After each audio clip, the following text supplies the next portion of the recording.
Débroussailleuse. Quel fil choisir?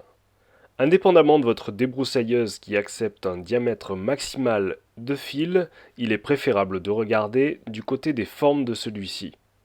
Privilégiez le diamètre maximal indiqué et préconisé pour votre machine. Vous serez plus efficace. Ensuite, en fonction du débroussaillage que vous aurez à effectuer, un type de fil sera nécessaire. Je vous mettrai un tableau récapitulatif en fin de vidéo afin de vous résumer ce que nous allons voir. Les principaux fils sont ronds, carrés, étoilés, crantés ou hélicoïdales. Les prix et les qualités varient, mais vous pouvez privilégier les marques qui sont un petit peu plus chères mais plus durables. Pour conserver votre fil, vous pouvez utiliser la petite astuce mentionnée ci-dessus. Le fil rond est le plus répandu et celui qui est généralement livré avec votre machine en échantillon lors de l'achat. On l'utilise pour couper les herbes fines ou les très jeunes pousses tendres et souples.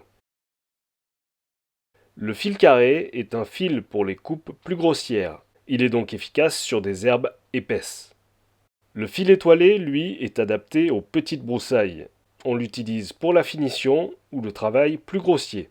Il est donc à l'aise sur les jeunes ronces, les orties, les fougères et broussailles qui commencent à être un petit peu coriaces.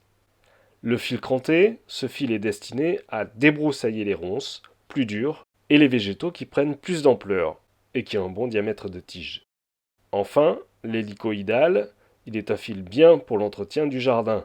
Il donne une finition excellente et propre. C'est un fil qui aura tendance à moins casser. Vous avez les principales applications de ces fils. À vous d'adapter votre choix en fonction de si vous avez un entretien de jardin à faire ou si vous devez faire l'entretien d'un sous-bois ou encore d'une bordure de pré. Chacun présente ses qualités. Il sera aussi donc important de vérifier que votre débroussailleuse est adaptée au travail que vous envisagez.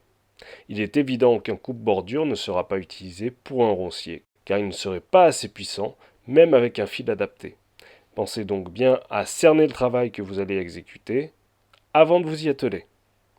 A très vite pour d'autres conseils bricots.